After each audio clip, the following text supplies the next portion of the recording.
Underdog, use promo code ALARM. They'll match you up to $100. I have a cup for Cooper Cup, I guess. Make sure when you're at the Cheesecake Factory, instead of paying a tip, just write ALARM in there. I'm like MacGyver with running back. Yeah, that's pretty true. That's true, and yeah, that's true. Okay, I'm getting word. We might get Joe Burrow in here.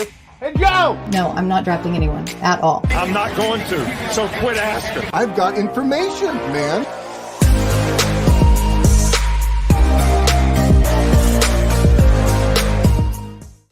Ladies and gentlemen, it is Wednesday. It is lightning round. It is cause for celebration because we got a little tweak to the graphical stuff in the open. So use that promo code ALARM anywhere you find it. Of course, the Cheesecake Factory, the Wendy special, as we call it here.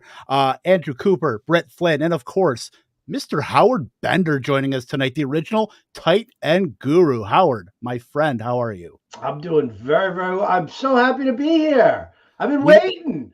We had to run through everybody like 3 times, and then we're like, you know what? We got to get Howard on here. Like he's blowing up my phone every second of like every day. Like begging. I'm just sick of it. Begging. Finally got the boss on here, dude. Now we're ready to rock and roll. And for the tight end show, especially. I mean, could it be a better occasion, Howard? You ready? I think I might be ready. Okay. Wendy's ready. Yeah, get those knuckles cracked. Wendy hit the caps lock for tonight. We love it. Absolutely. Yeah, I am definitely ready. We're hitting the tight ends. We went through quarterbacks, we went through running backs, we went through wide receivers. Last but not least, I don't want to think this is any kind of slight to Andrew Cooper, of course, who is one of the tight end gurus. You have 2 tonight. We're at the mercy of both of you here talking about these guys, but it's going to be a show. It's going to be a lot of fun, and let's just get right into it a little bit here. We'll talk about let's stave off 2022 for just a second here. Your favorite tight end of all time, and we'll just go right around the board, and then we'll start hitting 2022. Howard, for fantasy or reality, give us, if you have one for each, but your favorite tight end of all time. So my favorite tight end of all time is actually the guy who got me into the position. Not even from a fantasy standpoint, but from a reality standpoint. I'm a Jets fan, right? So just terrible times for tight ends. Mickey Schuler in the 80s was a high quality. That was about as high quality a tight end as you could get for the Jets. But what turned me on to the position was Kellen Winslow in the Chargers.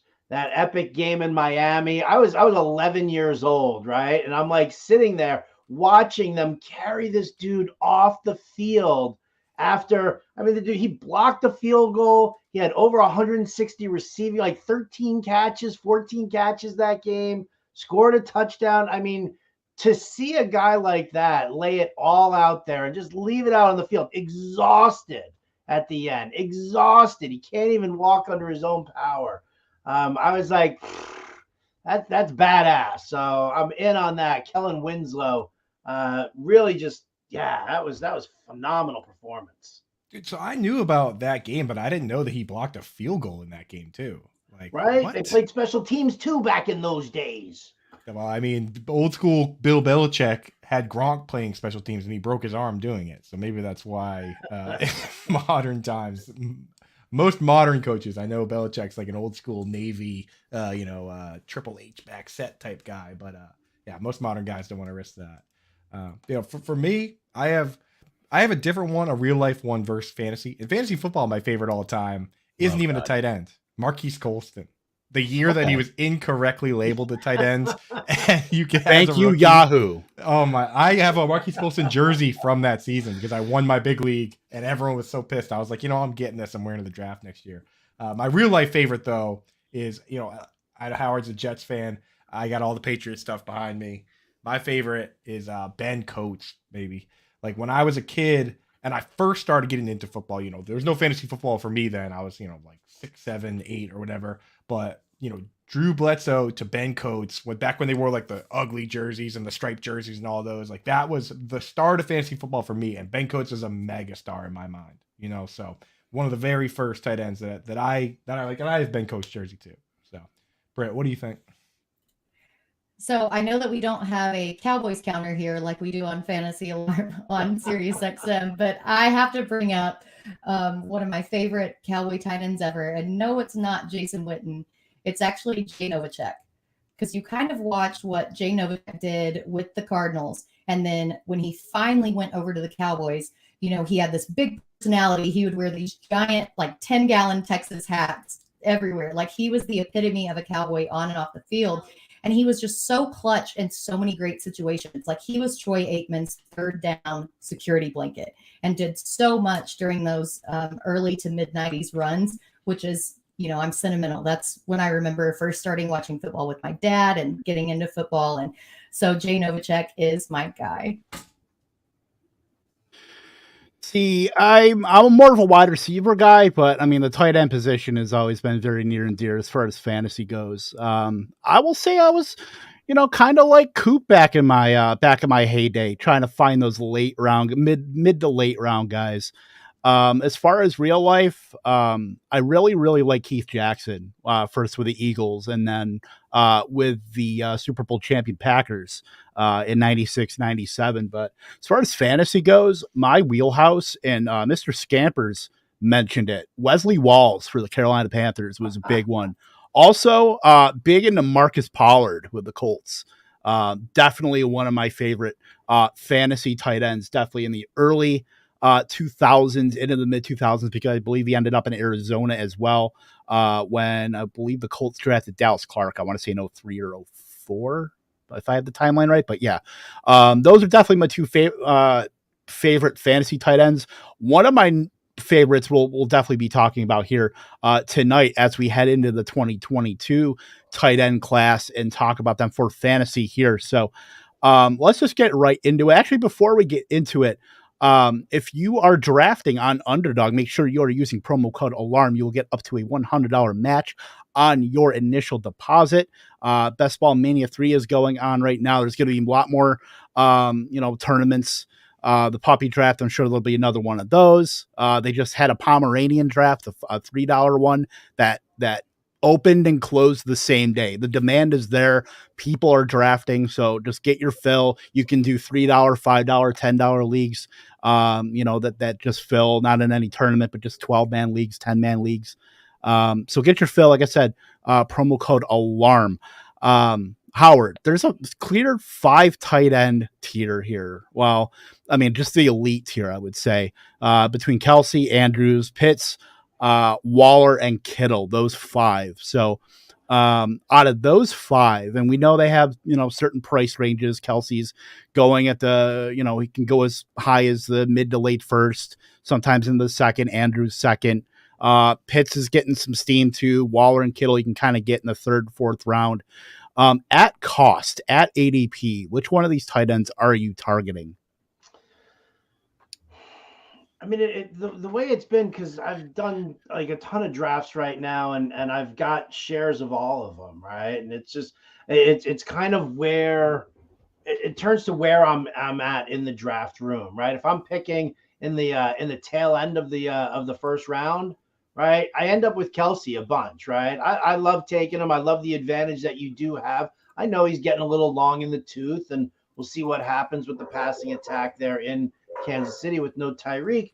But I mean, he's a go-to guy for Mahomes. The comfort level is definitely right there. So I think the dogs are enjoying this. So I had the dogs. Who let the dogs out? I literally just started muting. I'm like, woof, woof. dogs. No, let them shout, right? I mean, listen, if you don't let the dogs talk, then who, where are we? That's Where how are you we know as a society if you don't let the dogs speak? So that's how you know they like what Howard's saying, dude. They're like, Kelsey, he's got that dog in him, boy. You can hear right? the dogs getting wild over there. So I mean, if I'm drafting there, then yeah, then I'll target Kelsey. I'll take him in, if I take him in the it depends on who the running backs are back there. Like, I mean, if Javonte Williams is there, I'm always going to snag him before I snag Kelsey, as much as I do. But then, like, I've had it where, you do some of these like 10 person best balls, right? And Kelsey's right there at the coming back to me at the in the second round. So I've kind of locked in there. Andrews is probably the guy that I don't go after the most. It just seems like where he is going, it seems a little high if you're thinking that there's going to be some touchdown regression, and you want to fill a different spot there. So I'd say Kelsey's my target. That's why I love having Howard to bounce things off, because Howard, like I'm such a numbers process guy, and Howard's such a good identifier of talent, right? Like guys like Nick Chubb, Javonte Williams, I'm averse to those guys because the setup for them is not what I would love to see. But then if Howard comes in and says that he likes the talent on these guys, it brings me around, dude. And that's the thing with a lot of these players. That's why Kyle Pitts last year, when I was off him, Howard was like, you were the one that kind of talked me back in on Pitts.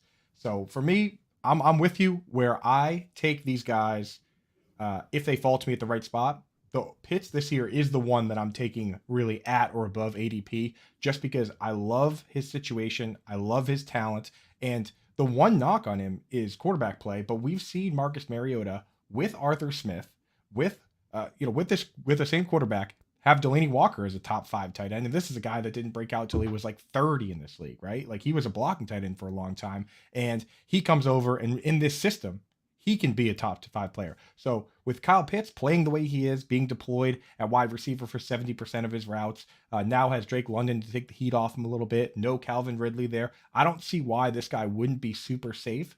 And like Howard said, because Mark Andrews kind of had the crazy breakout year he did last year, he's kind of a shield to Kyle Pitts, where Andrews, as long as he hangs on into the second or even into the third, protects Pitts, and then Pitts slides and becomes a much better value to me. For a guy like Mark Andrews, the problem I have is that everything we know about this offense is going to stay the same as far as how it's set up. They're going to use multiple tight ends, they're going to use fullbacks, and that consolidates the targets to the top 2 guys, which should be Bateman and Andrews, so he should be fairly safe, but they don't like to throw it the way they did last year. Usually with Greg Roman, every time Greg Roman's been an offensive coordinator in this league, his team has been bottom 5 in pass attempts, and usually bottom 2, except for last season where they were 9th.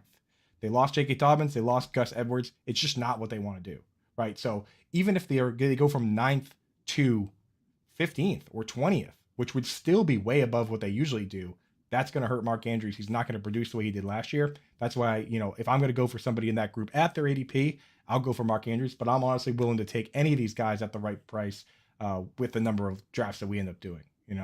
I don't know, Brett. Is there somebody out of this group that you prefer over everybody else, or what are your thoughts? So I think everybody's pretty even at ADP. I think that they all offer that kind of upside. What intrigued me today, and I've said this over and over and over, I'm not going to overreact about training camp news, but we saw Felipe Franks, who transitioned from quarterback to tight end, actually on the field today catching passes. And so I'm kind of wondering, with the lack of depth in Atlanta's receiving core, if they're going to run a lot more 12 personnel, kind of put Franks out there in that end line and let Pitts kind of go out wide, because they don't really have many other people. So I think that could be a boost to Pitts' value at his ADP. Otherwise, I think everyone's pretty fair except Darren Waller. I don't really like Waller at his ADP. They went out and added Devante Adams. There's that competition for targets. And where it bothers me with that competition is that Waller was 20th in yards after the catch last season. He had 2.5 yards per target compared to Kittle's 4.6, Pitts 3, Kelsey 4.5, and then Andrews 2.8. So if his targets diminish, he's not going to return that value where he's going. I don't think, at least. So any of these guys are good. I like Pitts the best, but Waller is kind of a little bit of an iffy situation for me. Yeah, I get it. I get some of the trepidation with Waller just because of the increased target competition, but I am like full stop 100% in on Kyle Pitts this year. If you looked at the banner on the Lightning Round stream, I believe he is the cheat code for 2022, like at the tight end position. He's just a freak of nature. And I was watching the FFPC Pros versus Joe stream where they were talking about, they had John Hansen on from Fantasy Points, FSWA Hall of Famer. He was talking about his whole philosophy of, I want to be able to get ahead of the breakouts. I want the breakouts this year. He took Javonte Williams. I believe he took CeeDee Lamb. He took Kyle Pitts. Like, he is all about like, and that really resonated with me because I've never really thought of it that way. It just seems like a basic concept, but and then what Coop said about Andrews as like a shield to Kyle Pitts, which is just an absolutely perfect way of saying that, because that is, he said that, and I never thought about that way, but I use Andrews as that shield because as soon as he comes off early and I'm in the second round and kind of hoping that Pitts can get to me, at the very beginning or at the end of the second round, I'm hating seeing Andrews go at like the 1-2 turn because I know Pitts is somebody's going to reach for him. He's one of those guys you have to reach for. At 21 years old, he put up 1,000-yard season, 20% target share on that team, was fourth in targets per snap and yards per route run as well. The sky is the limit for Kyle Pitts. I know it's a very, used phrase, but I mean, now that they have Drake London there, I mean, yeah, it's going to take some pressure off of Kyle Pitts. Just let him do what he does best. Touchdown regression is coming. He scored one. He hasn't scored a touchdown on American soil yet. And I would certainly hope that he can do that this season. Am I supposed to just raise my hand, or am I just supposed to blurt if I want to talk about something? You're Howard Bender, man. You have carte blanche. Yeah, you can fire us and take our spot if you want at any point, really. So you have carte blanche. It doesn't work like that. I'm not that guy. Come on. You did, though. You did give my job to Ian Fish once. Dude, it's Ian Fish, right? I mean, you got a 9-year-old handicapping games like that. Dude was on point, right? He put up the stickers at our the Scott Fishbowl live draft. Like, he was roasting our picks. Like, I took Gabe Davis in like the 7th round, and I got not only did I get the sleeper, wow, but I got Ian Fish just absolutely roasting me for that pick too. So, I mean, I deserved it. I mean, I can't fight back with a 9-year-old in most instances. So hence, there you go. That's what it is. But I wanted to ask about, Waller and the situation. I see that, Mr. Scampers in the chat is talking about Foster Moreau. My question to each of you guys, and I guess we could start with Coop because you probably have the most familiarity with Josh McDaniels and the type of offense that he likes to run. Do we not? I mean, Devontae Adams isn't going to get force-fed the targets like he was getting in Green Bay. It's just not going to happen. That's not, that's not the scheme. That's not the offense. And that's Rodgers being completely dependent on him. Derek Carr's not like that, in that sense, nor do I think that this offense kind of dictates that. So, if you've got Adams and, Renfro, who, might suffer from targets also, do we not think that Josh McDaniels puts together a scheme that kind of features the tight end? I mean, he kind of built Gronk, didn't he? Yep, absolutely. And the thing is, people don't realize about Waller is that under Gruden and for the last couple of years, Waller actually played a lot more in line than he did playing out wide. Like when you like in your mind, you think, oh, converted wide receiver. He probably plays a ton of wide receiver. He actually plays a ton in line. So I think it's going to be that same offense we've seen, that Erhardt Perkins that's based on deception, and it's going to lead to a lot of play action, a lot of massive spike weeks. Outside of those top 3 guys, I don't think there's going to be a lot of guys that are fantasy relevant at all because of, they brought Jakob Johnson over to play fullback. They're going to use Foster Moreau as like the second blocking tight end. But if you want to think about what Foster Moreau could be at his max, with or without injuries to Waller, is Martellus Bennett. You know what I mean? I think that's the way they're going to use him, as like the extra tackle, which is pivotal in this offense, especially when your line is that bad. That's what the Patriots did all those years, was use that extra tight end as a Band-Aid for when they had line issues, and they were able to get away with it. So I think what's really going to happen is that the target's going to be highly consolidated among Adams, Renfro, and Waller, but it's not going to look like Howard suggested, like an Adams type offense where he just goes out and runs around, and then Rodgers runs around.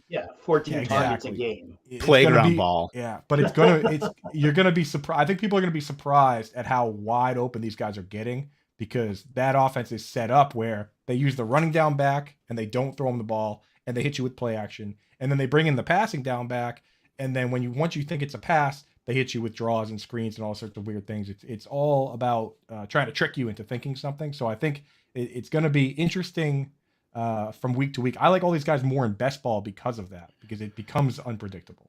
Yeah. Yeah. I mean, that was one of the things that, when I was breaking You down literally the took the words out of my mouth. I'm sorry, what's that? She said I took the Oh, words I just out said of my Coop mouth. literally took the words out of my mouth. I was gonna say I like him in best ball, but that's about it. Aw. Darren. Aw. Darren. Not Waller, but Foster Moreau. Oh, yeah. I Wow. mean, the thing with Waller is We're that talking, the stealing outcome for Moreau. Yeah, well, the thing is, like Howard makes a good point, which applies to not only Adams but Waller, is the 14 targets, right? Like that's been the whole thing with Darren Waller in the past couple of years. Is he's the only guy getting those crazy games. There's no other tight end that has multiple games over the last couple of seasons of 15 plus targets. Like what other tight end that even has a single game in their career with 19 targets? And then after the game, the coach comes out and says, "We're just going to keep doing that because that's that guy." Like this is a new coach, it's a new offense. I think he's going to still be a guy that if you take him at his ADP, you start him every single week. But it's just like I just don't see a world where we get the Darren Waller of old that comes out and has 15 targets, because to get that Darren Waller, what did we needed? We needed Antonio Brown to bring a fake helmet to practice and take his feet off. We needed we needed them to draft Henry Ruggs in the first round and for that guy to go to jail. Both their third round picks that year are no longer on the team. It's just like Brian Edwards and Lynn Bowden. Like it's been a circus over there of errors that have led to Waller getting that consolidation of targets, and I think that's over now. But like once again, in this particular offense, Waller is going to be a fairly safe guy, to put in your lineup week to week. It's just I wouldn't expect the old Waller. Yeah, for sure. Let's go over to the next couple of tight ends because they kind of have their own tier. Dalton Schultz and TJ Hawkinson, who I would say they kind of seem like consolation prizes if you're drafting and maybe you miss out on those top 5 tight ends. But I don't see Dalton Schultz that way. But Howard, I don't know. What do you think about Schultz and Hawkinson as kind of the pseudo elite tight ends, and how do you feel about them at cost? Because I know Schultz seems like he goes a little bit higher than maybe people are comfortable with, and Hawkinson maybe kind of lower. There's not really a middle ground with those two as far as, certainly in best ball, I would probably say the same in redraft. But what do you think about those two?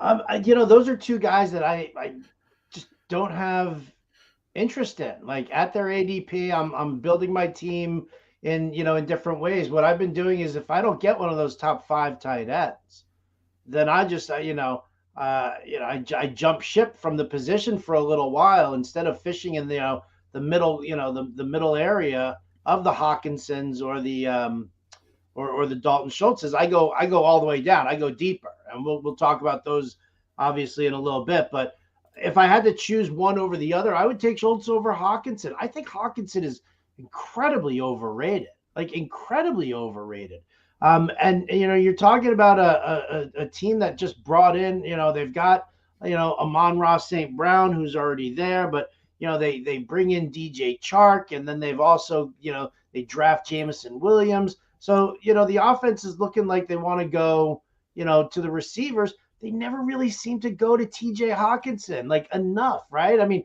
have you ever had a season where you've owned TJ Hawkinson? I don't mean own him as in like, owning. I mean like you own him in fantasy and his stats. I always got to watch the way I speak sometimes. But, have you ever walked away from a season and been like, TJ Hawkinson, baby, that dude does it for me. I mean, that was me at the beginning of last off season.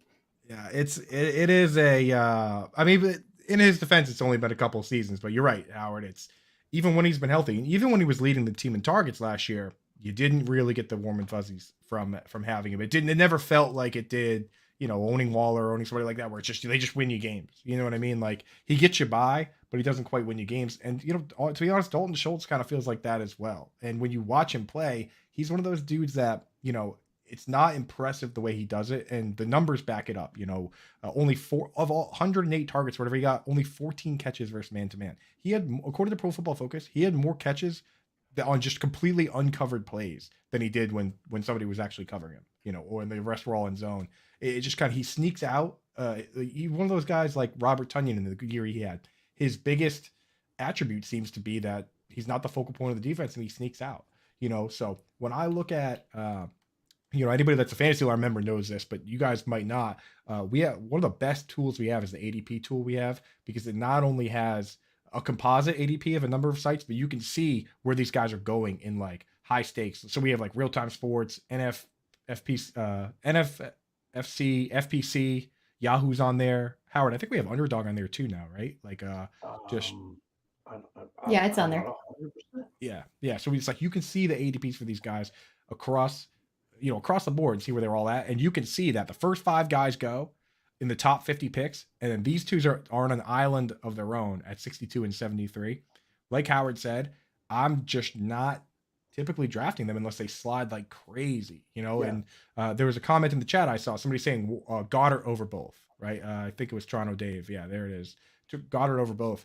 To me, that's when I would take one of these guys. Is if you get in a draft and somebody just loves Goddard, somebody loves Dawson Knox, and now all of a sudden TJ Hawkinson or Schultz are falling to tight end 8 or 9, that's when I take them. But when I do, I still go out and take a second upside tight end later, because we know that Jamison Williams is coming back. And, like Howard said, they already have Chark, Amon-Ra St. Brown, Swift. Like it's gonna get tight. We know that Michael Gallup's coming back. I mean, even if I take Zach Ertz, who's in the next group, we know that DeAndre Hopkins is coming back. So that's why a lot of times once I get out of that first group, I always take an upside stab later, because as we've seen every year for the past 5 years, somebody's come from outside the top 15 or so tight ends to finish top 5. So for me, I'll take these guys if they slide, but I'm not. It's crazy. I see people really banging the drum for Hawkinson and Schultz, and just for me, I see no reason to go up above and beyond to get them. I know, Britt, you're a Cowboys fan, so it's a little dicey once we get into Schultz territory. So I'd like to hear what you have to say on that, assuming you're not frozen right now. Well, it's not even my fandom. It's the fact that Schultz was 6th in targets, 3rd in receptions, and then 5th in touchdowns, and that was with Amari Cooper on the team last season. Now there's no more Amari Cooper, no more Cedric Wilson, no more any of those people. There's 44% of the whole targets of the entire team last year are gone. That target share is going to be extremely condensed. He's in a better offense. They do run that West Coast offense, which does set up the short passes for the long passes. Schultz is going to be that guy. Like, they don't really have a reliable slot receiver anymore. So Schultz is going to be that guy who catches those like little short passes. He's going to be set up to get a ton of targets. I think he's going to be PPR gold. And then if you look at Hawkinson, like, he's the exact opposite of Schultz. Instead of the condensed target share that Schultz got, Hawkinson's situation got way more ambiguous. Hawkinson hasn't shown that he can stay healthy, on the other hand, as well. I think Schultz has literal tight end 1 upside. I think that he finishes top 5 this season, and I'm not scared at taking him at his ADP at all. Yeah, Hawkinson he's a risky proposition for everything that you guys have said about the target distribution there. Now there's a lot of cooks in the kitchen, and you could see a possibility of Hawkinson being the 4th or possibly the 5th target in that offense. In an offense that Vegas has winning 7 games this year, like with Jared Goff as quarterback. I mean, it's not a great proposition to make, and that's falls down to most of those guys, with the exception of Swift in that offense, who I really like, is one of the guys I'm targeting. But this is not the running back show anymore.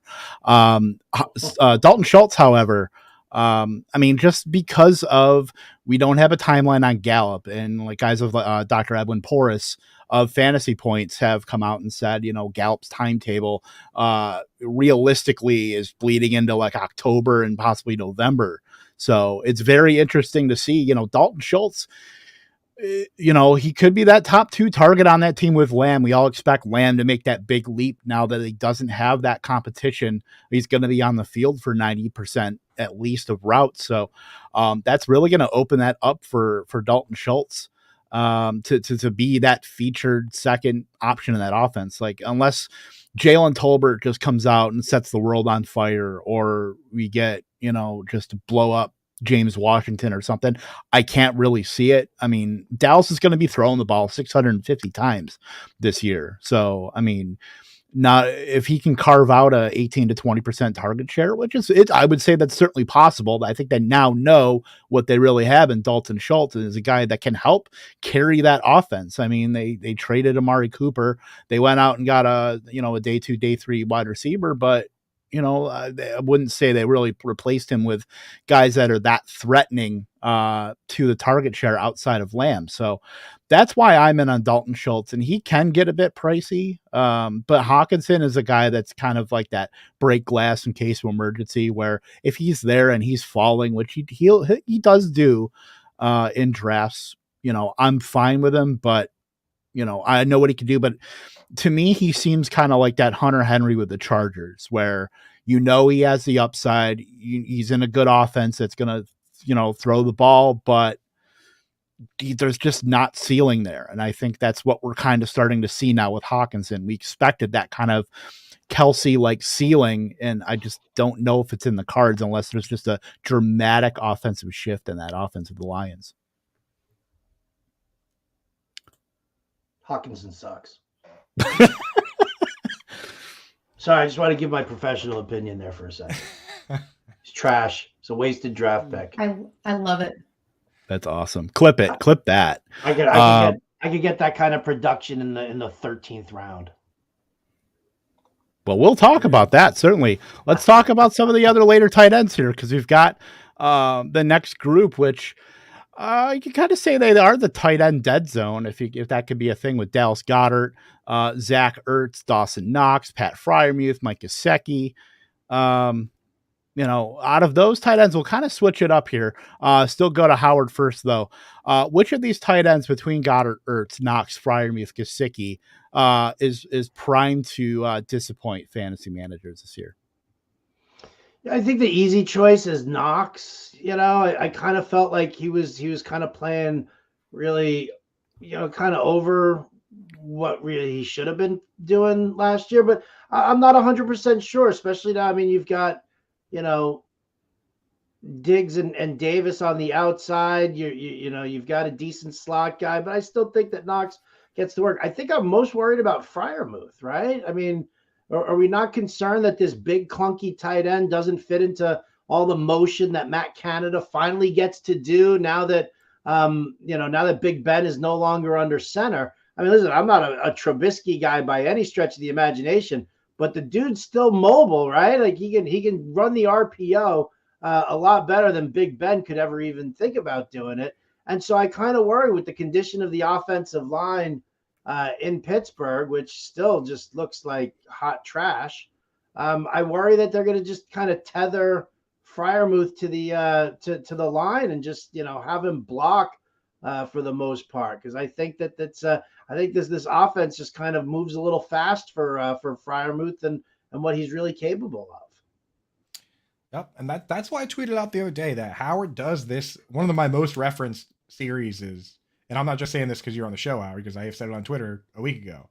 Howard does a series where he talks about these offensive systems and how they change and what you need to know about these quarterbacks. And if you don't know how the offense works, then how can you possibly start predicting fantasy football? Like, how can you start projecting where the ball is going to go if you don't know what the offense is?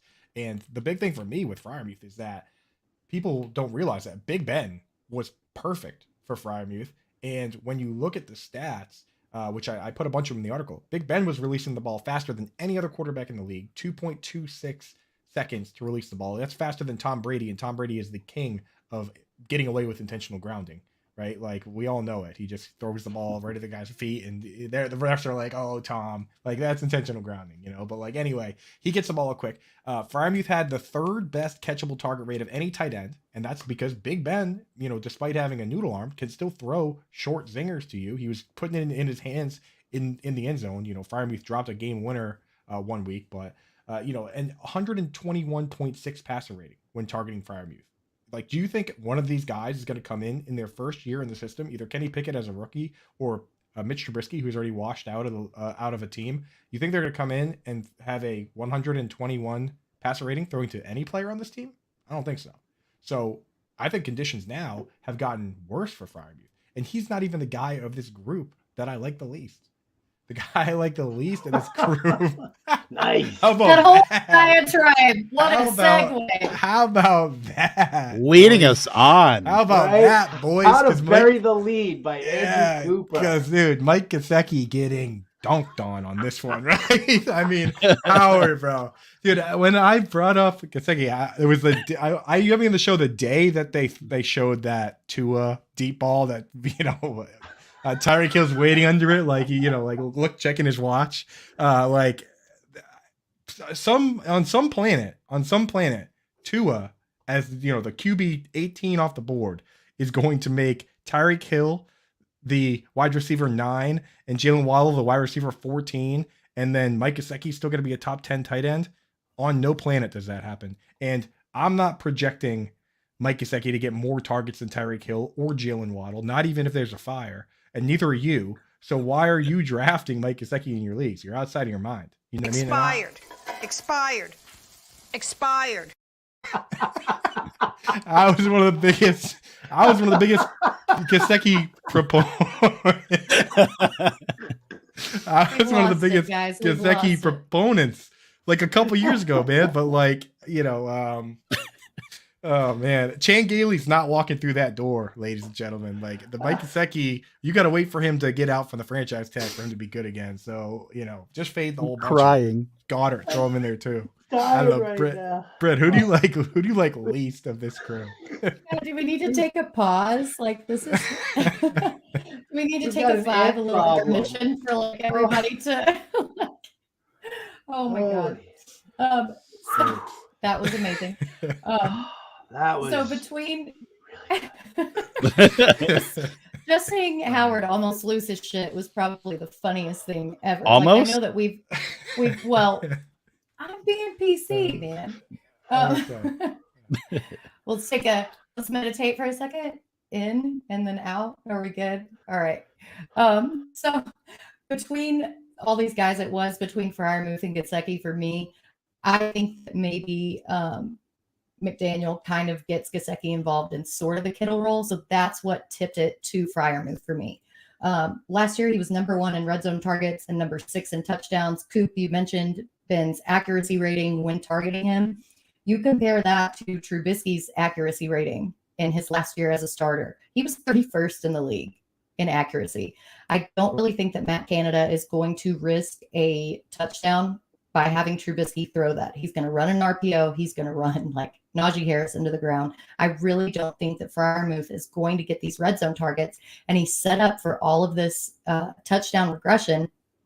And like Howard mentioned, that O-line still looks really gross. So he might be asked to block a little bit more than he was last season. So that's kind of what edged it out for me. But really anybody in this tier, I don't feel good about it. You know what I mean? Yeah, my lean is to Dallas Goddard here, and as far as we know AJ Brown is now in town. Best friends with Jalen Hurts. Devonta Smith is there as well. Quez Watkins is getting some buzz in camp as the slot guy. But like looking at underdog, like we talk about Schultz and Hawkinson, Dallas Goddard's going less than a round behind Hawkinson, it just seems absurd the way. I feel like there should be a way bigger gap there. And then Dallas Goddard's also leading this group as far as ADP. And just based on how little the Philadelphia Eagles threw the ball last year, granted, they're not going to go out and get AJ Brown to run the ball, at a 58% clip or whatever it was last season. I don't see that continuing to be a thing. I think they kind of had to run so much out of necessity when they saw what worked, and apparently wanted to go sign the corpse of Jordan Howard to run the ball some more. Too soon. Sorry, you had to know this coming in that I was going to slander some running back. Right, man. I think I talked nice about DeAndre Swift. Oof. Okay, it's not quite Coop's yin and yang, but it's all I got. But it's Kev's yin and yang compliments. Yes, backhanded positive compliments to running backs and horribly negative put them in 6 feet under for Jordan Howard always. But yeah, it's not Tevin Coleman, so let's just be happy about that. Oof. Anyway, Dallas Goddard, I'm just not a fan at that ADP, like going right behind those two pseudo elite.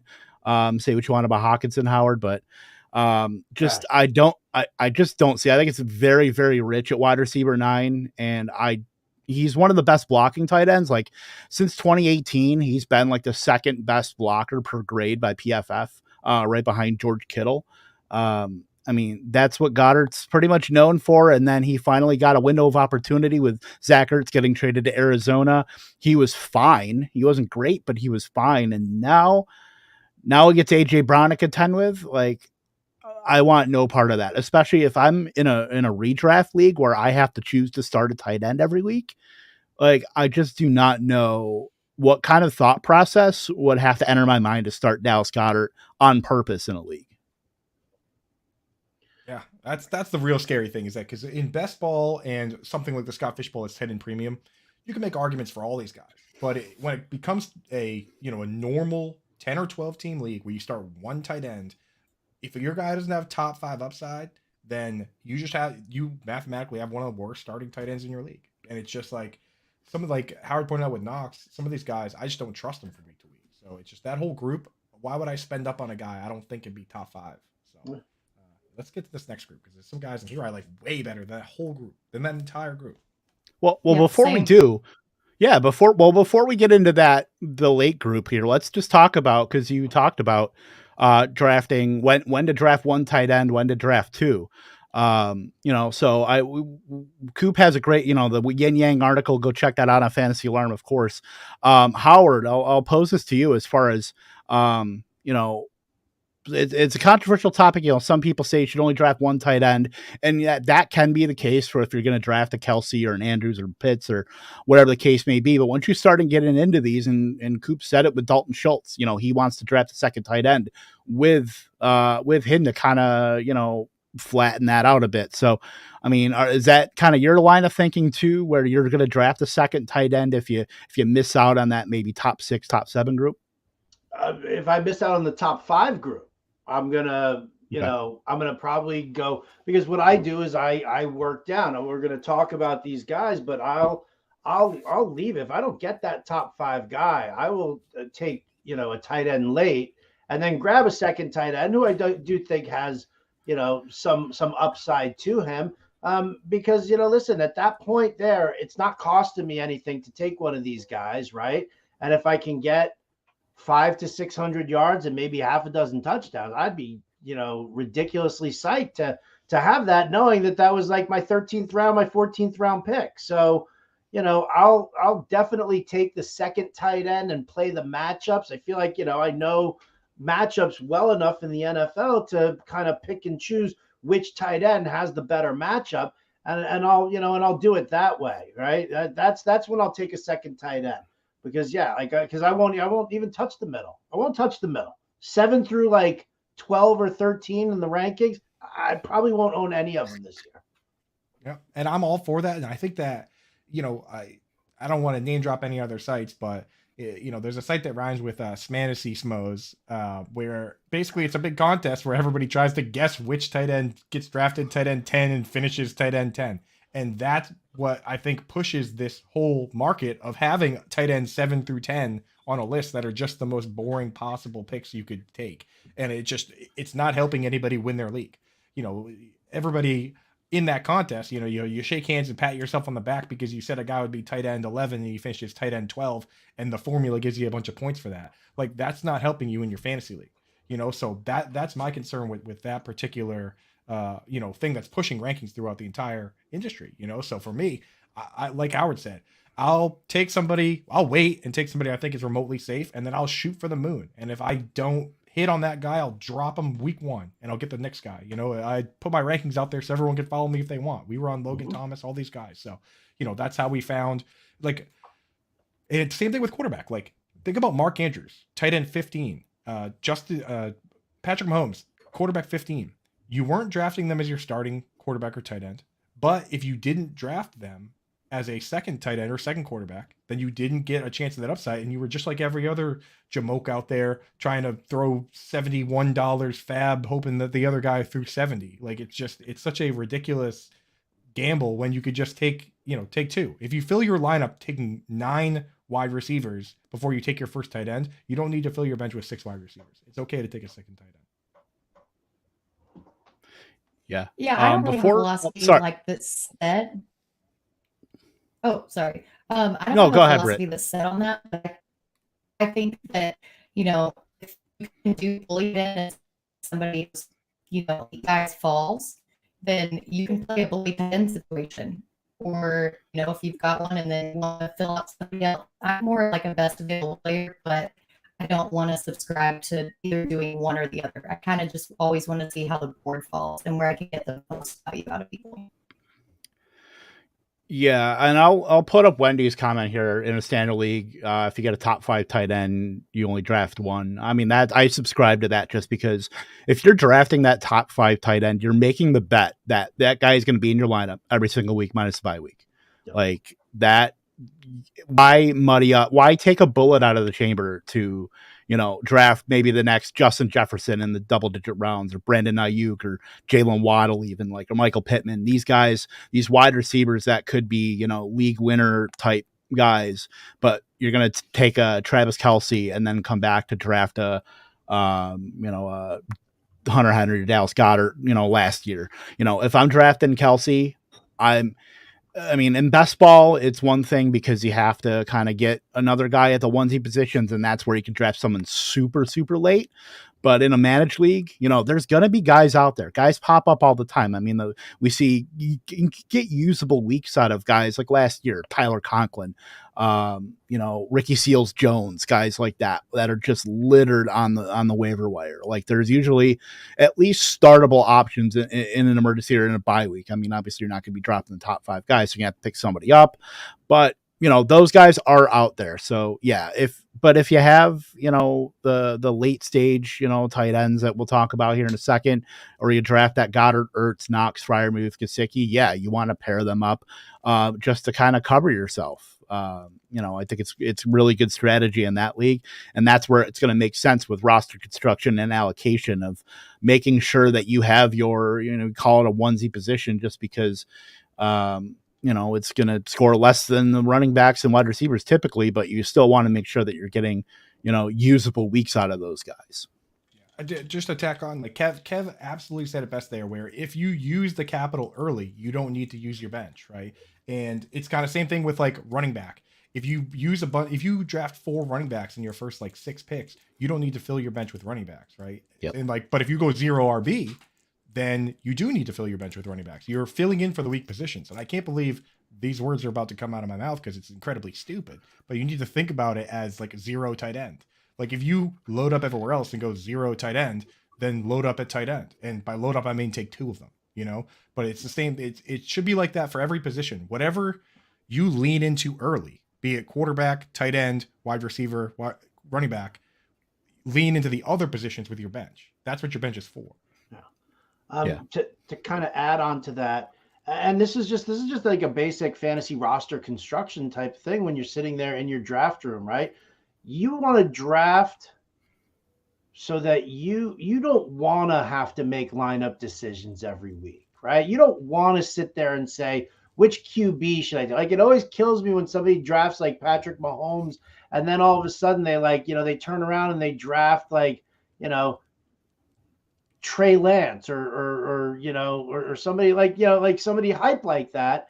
Carr, to do what, right? Yeah, Carr. Do you want to make these lineup decisions every single week? And it's the same thing. Running back, wide receiver, tight end. It's the same thing. If you are investing in that, in Travis Kelce or any other top 5 tight end, don't worry about it. Fill in for the bye week. You want to just leave them in your lineup, and that's really what you have to do when you're coming away from from your draft. You can be stoked about your late round upside picks and this guy could do this and that guy could do that, but you don't want to have to fight through the decisions every single week. You want to be able to just look at your roster and be like, yeah, I'm good to leave that for next week.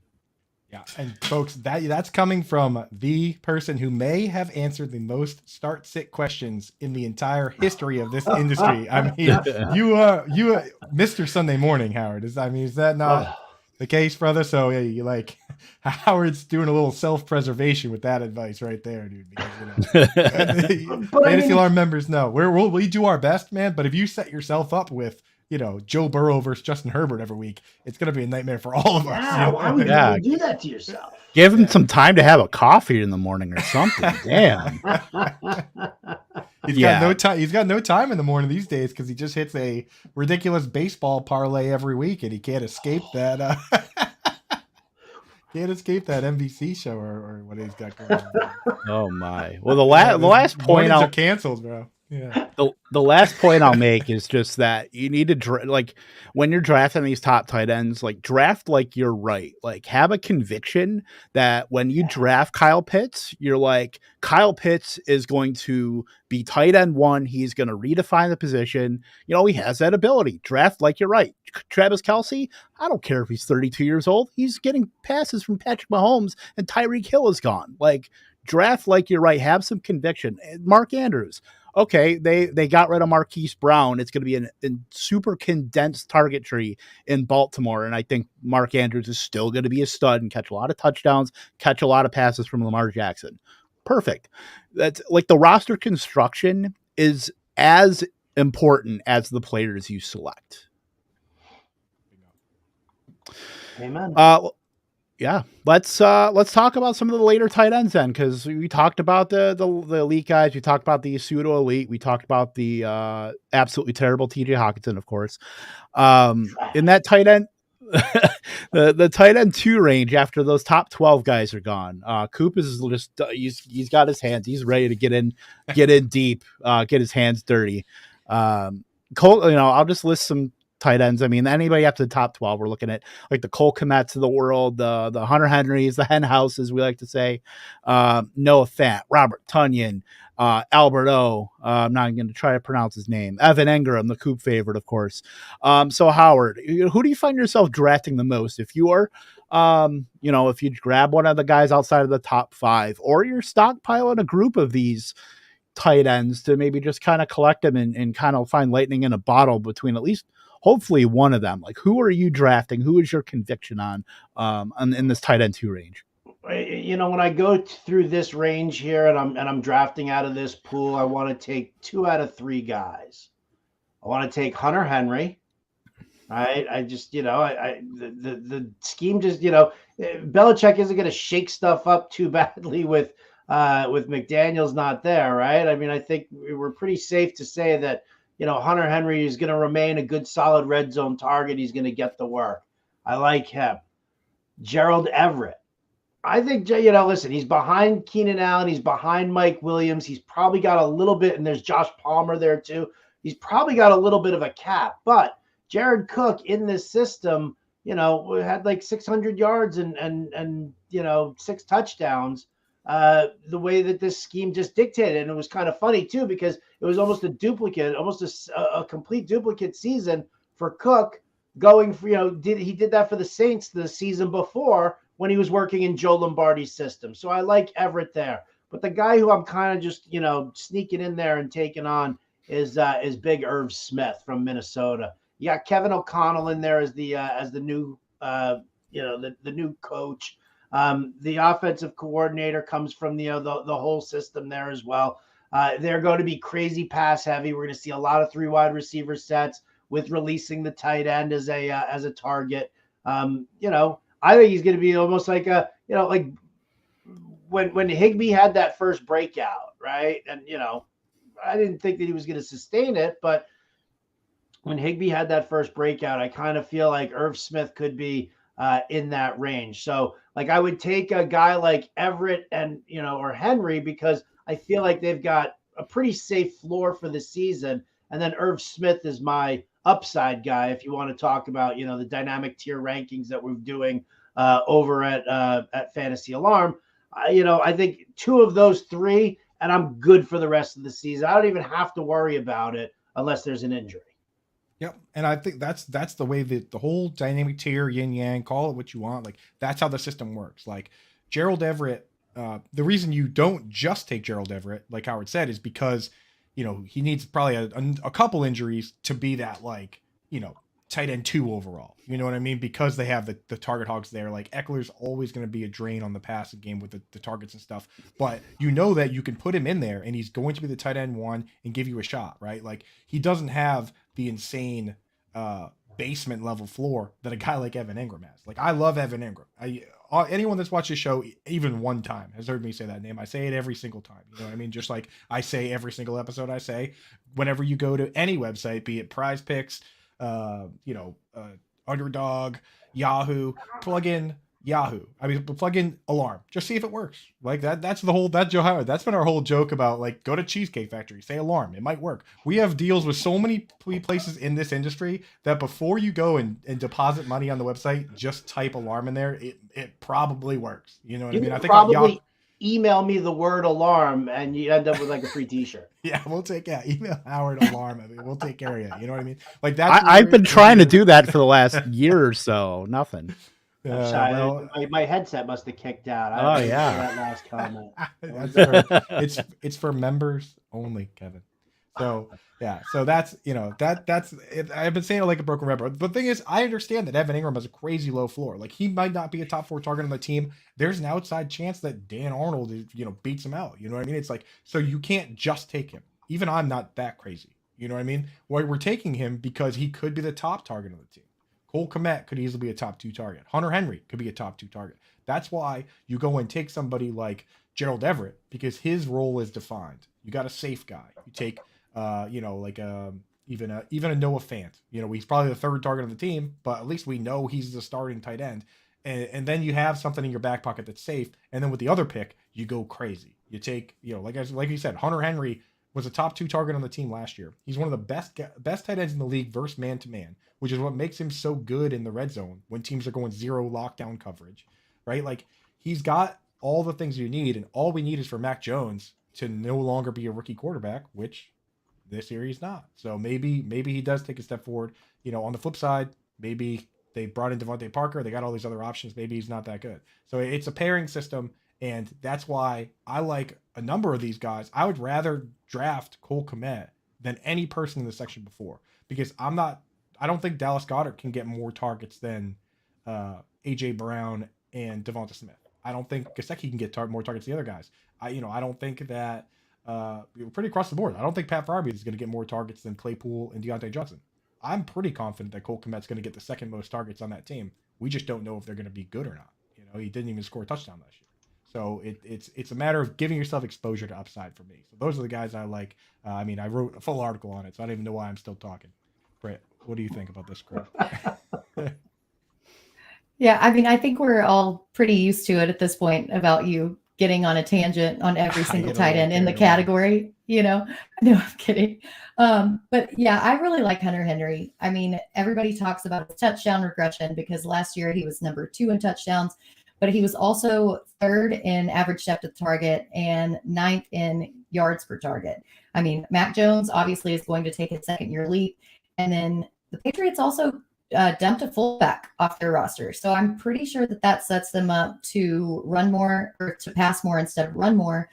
They also brought in Devante Parker. I don't really see that as a big obstacle to him getting targets. I'm pretty sure Devante Parker is getting dusty, if not already dust, and has dealt with his fair share of injuries. And Mac Jones is going to take that 2nd-year leap, and they have a breakfast narrative. Why do we always forget the breakfast narrative? I saw that picture of them having breakfast together on Martha's Vineyard. Did you see that? Literally breakfast. Yep. Yeah, I'm saying. And so, I think he has the highest upside out of anybody in this year, just because he is such a favorite of Mac Jones in the red zone. I think if you're going to PPR, then Cole Komet's definitely in play. But I just like Henry the most for his upside here. Yeah, like there's a bunch of guys that I'm going through my exposures right now. Thanks to Michael Dubner, by the way, of RotoViz. He put out a Google sheet on his pinned tweet for like best ball exposures and putting rosters in for like underdog and best ball 10s and things like that. So I can pull this up real quick.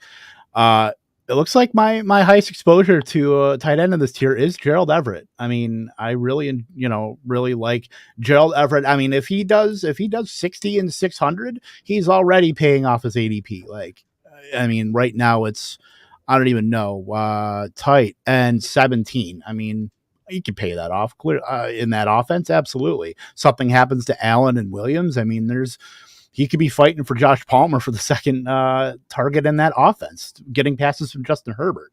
I mean, so there's standalone value there, but talk about it like I talk about a running back, that there's contingent value as well. With a lot of these tight ends in that tier. Robert Tunyan went on the training camp PUP, and he's a possibility to start the season on the actual PUP list, where it means that he could miss 4 weeks off of that ACL injury. But that wide open Packers, target hierarchy, I mean, any number of guys could earn targets in that offense. And Robert Tunyan is I would say a cheap shot, and we've seen him be productive. Obviously, most of that with touchdowns, but he's certainly somebody to consider in that range as well. I mean, Cole Komet kind of goes without saying, but Coop said it. We've all said it. I mean, he pretty much had, we had 93 targets last year. I'm looking at his routes run percentage per drop back. I mean, he was almost at 80%. Like, that's what you're looking for. You want guys that are running routes. So you don't want the Jonnu Smiths that are pretty much a glorified jumbo package tight end. That could change this year, but nobody's drafted Jonnu Smith unless you're like one of those FFPC 30 round leagues at this point. But yeah, Cole Komet is definitely a target of mine. He's been tough to get. It's certainly in best ball.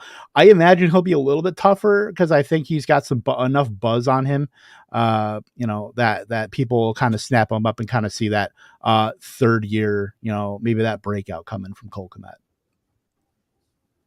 Yeah, he's cruising. He's moving up. I like it. Yeah, for sure. Let's go. We got one more question. We'll wrap her up here. Let's see here. So, I mean, last pick in a best ball draft, or last pick, we'll go best ball because that's a little bit deeper.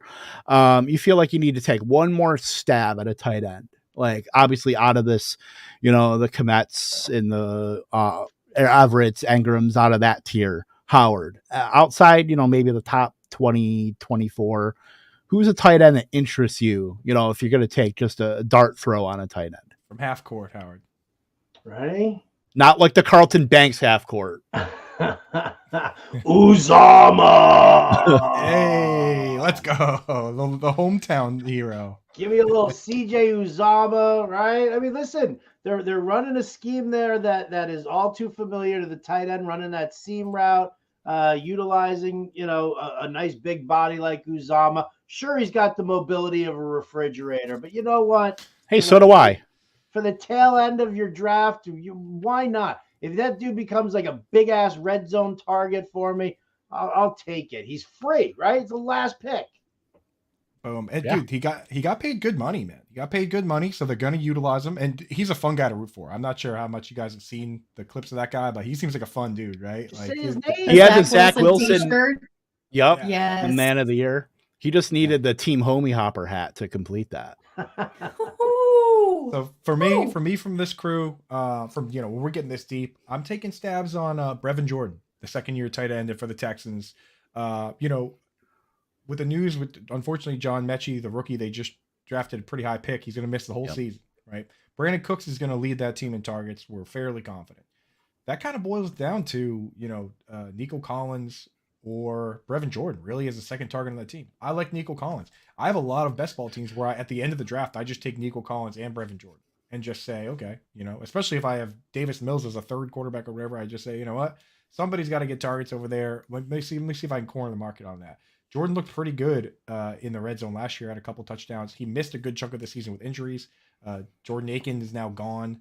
They've, the other tight ends on the roster are pretty much, they built it out so that he's the best pass catcher. The rest are clearly blocking tight ends. It's like, Farrell Brown, Anthony Auclair. It's like there's nobody there that jumps out really as a pass catcher besides him. So for a last pick, who cares? If he does nothing, then you didn't waste anything.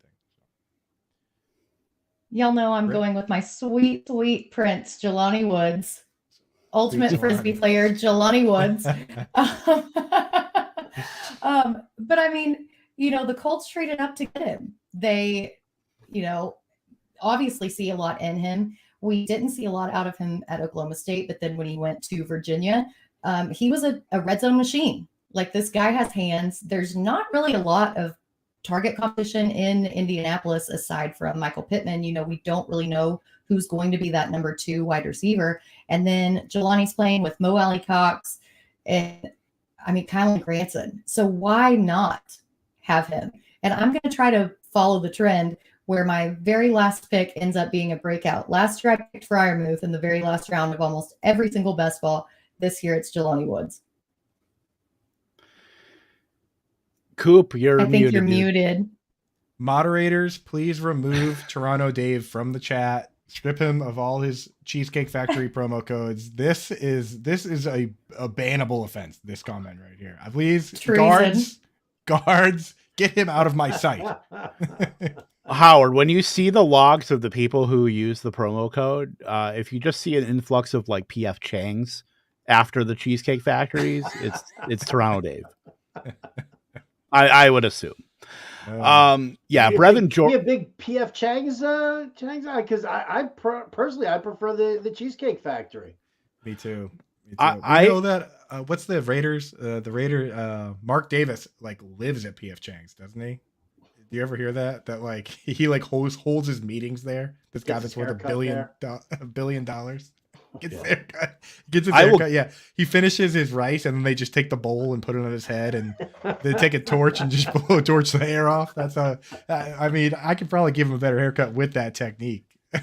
Yeah, I would guarantee that Vince Young is at a Cheesecake Factory right now. He probably has a tent out in the back.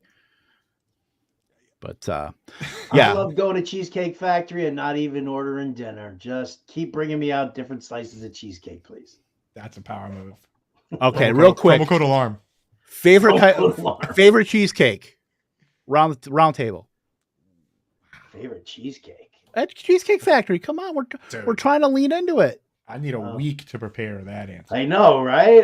That's just wow. Carrot cake with a cream cheese frosting, so good. But I'll take just give me a nice regular old slice of cheesecake with the strawberry topping on it. Give me the strawberry filling in there. I think I actually asked Wendy that.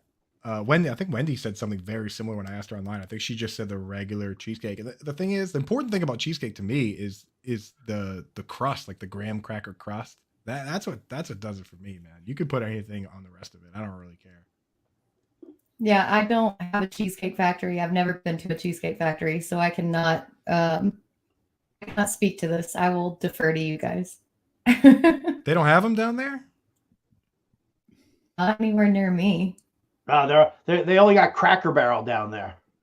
That's right. Yeah, dude. Cracker Barrel is a big thing. I Britt's don't go there favorite. either, though. Down in Arkansas, No. Britt's favorite is the catfish cheesecake. No. Ooh, pig suey. No. I like to noodle for catfish, but it doesn't go on cheesecake. Have you been noodling? Oh, yeah. I grew up on the side of the Arkansas River, basically. Oh, shit. That's something I want to try, right? I want to try that. That must be nuts. Yeah. Sticking your hand in like that, pulling one out. I don't know what any of that is. I'm a suburban kid who likes Central Air. Dude, I'm a suburban kid too. You don't know. Go to the Google machine and type in noodling catfish. Dude, it is sick. Are we doing a trip, dude? Are we doing a Fantasy Alarm noodling trip for it? Well, team building? Yes. I'll squat up, dude. I'll do some noodling. I'm just afraid I'd end up like Ned Beatty in Deliverance, though. From down south. Sorry. Oh, You as soon as you boys hear a banjo, it's bad news for everybody. Kev's Like, down look there. at the chubby Jewish guy. Kev gets down there. He's like, "Where's Central Air?" They're like, "You ain't from around here, is you, boy?" Damn right I'm See, not. that's the I live thing. without it from like age 6 to like 18, and now I'm like, I have to have it. I'm like, Excuse me, sir. Is there cheesecake around here? Yeah, it's back the way you came. where are the napkins? Do you guys have napkins here? Oh, my Lord. Well, back to the football. I They're like just Brevin so Jordan. Yeah. I also like Greg Dulcich too. Yes. Greg Dulcich is one guy that he's getting a lot of camp buzz. There's a lot in his way to have relevancy, but it's clear that what Noah Fant did to Albert O last year, as far as Albert O just kind of dominating metrics wise with yards per route run and just eating into his route share. It's looking like that kind of same path for Albert O, with Dulcich kind of nipping at his heels. He had 18 yards per reception last year at UCLA. I mean, Dulcich, not the best runner, but I could see him as like a kind of like a Dawson Knox, maybe a touchdown dependent guy, where if something happens to Albert O and, there's a path there for Greg Dulcich to maybe be relevant in fantasy. I mean, like Howard was saying, guys, these guys are free. So any kind of production that you get out of them is already paying off. For you in your lineup. So take the stabs on like the receiving type tight ends. Like I would rather have those guys than like the John Bates and and then take a stab on Trey McBride too. Like why not? The things that we're saying about Zach Ertz, if Zach Ertz is like 1 foot in the ground, I mean, he's getting older. It's kind of ambiguous after Marquise Brown with Rondale Moore and AJ Green. Like, why can't Trey McBride, if he has a good camp and gets some buzz and actually can get on the field, why can't he be maybe an option? And then something happens to Zach Ertz, and then you're already staring at a tight end. You're looking at maybe a tight end 12 or in and around there that you got for basically nothing, and you could probably get him off the waiver wire too. So if you don't draft him, you might not have to draft him, but that's a guy that, these rookie tight ends, I mean, say what you want about the rookie tight end narrative, but there are guys in attractive spots where, they could find their way into fantasy value. Hey, Howard, I know we got to get going, but before we go, Mr. Vanilla Ice Cream himself, never seen The Godfather, is in here talking trash about the Cheesecake Factory. Can you take anything at his word now? I mean, you got to be kidding me, right? I mean, this dude it's insane. Can sit there and quote Con Air, right? And talk about Nick Cage's character there, right? He can talk about Nick Cage movies, but he's never seen The Godfather. I'm sorry. You've never seen The Godfather? It's a fireable offense. You've never seen it either, Britt? I've never seen any of them. No. Oh, God. Howard, what is the screening process? We obviously don't have TVs in Arkansas. Duh. That's why. Do we even do interviews before we hire these people? I mean, like, we could have serial killers at Fantasy Alarm. For all we know. I just need to change my line of questioning when doing the interview process.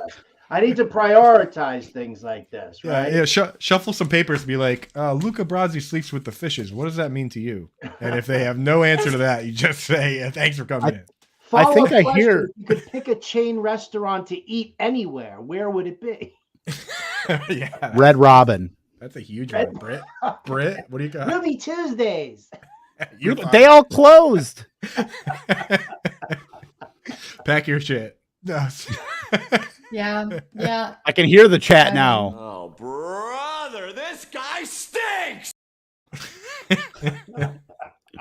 Sorry. Dude, this is actually Impemba just totally redeemed himself because this is a great answer. Gold Fever Wings at the 99, baby. Let's go. Let's get it. Can you explain that to me like I'm 5? Gold Fever sauce. I don't even know what the 99 is. The 99 restaurant? Never heard of it. We don't have them. Really? You guys don't have it? Not either? in Syracuse, not in Fargo. Oh my God. Dude. I've never heard of it. Big franchise opportunities, dude. It kind of runs the show out here. Kills it. It's probably like the Golden Corral. Yeah, right. Golden Corral. Or Old Country Buffet. It's a classy family establishment. All right. We'll get into that next. We need to do a whole show on the 99. We'll get into that. What? I can't even with you guys. We should broadcast from Fuddruckers. Bennigan's, yeah. Okay. Where's your player? Yeah, the Rainforest Cafe. Are those still around? Hey, at least 15 pieces of flair to be on this podcast. We're doing a broadcast in the Rainforest Cafe, and every 10 minutes there's like a thunderstorm. And 12 servers coming out to say happy birthday. Just monkeys making sounds. Yeah, that'd be a great show. We're live. from the Isn't that what we're Cafe. doing right now? Aren't we the bunch of monkeys just making sounds at this point? Let's get real. What it is. Not my monkeys, not my circus. Next week, we will have Jacob Sanderson on. We'll be talking about some NFL betting lines, like some season-long lines. Coop, really wanted to have that as a show and as a gesture to him, because I kind of like him and I get to see him in a couple weeks, and he won't beat me up if I let him have this kind of show. I decided to give it to him because I'm a nice guy. Sandbagging my show. This is gonna be one of the best shows of the year, boy. Live Every from the show is the Rainforest, best show of the year. live from the Rainforest Cafe. Oh, my Lanta. I'm gonna FaceTime you from Chili's. Perfect, dude. Barbecue sauce. That's all all right, Kev, take us out. All right, it's time to wrap up this this monkey stand here. So, for Britt Flinn, for Andrew Cooper, for Howard Bender, thank you so much for joining us. We'll have to do it again a lot sooner than we got you on this time. I'm so sorry. I'll have to fire my secretary. Oh, you're out of a job, Coop. Sorry. Again. Yeah, like I'm the one that Fired organizes 3 times any of today. this. At least I've seen. I just fired him 14 seconds ago, and oh my Lord. But yeah, for again, Howard, sincerely, thank you so much for hopping on here, and we'll obviously have you on as the get through the season here. For Britt Flinn, for Andrew Cooper, I am Kevin Tompkins, and I will lead us with a toodles.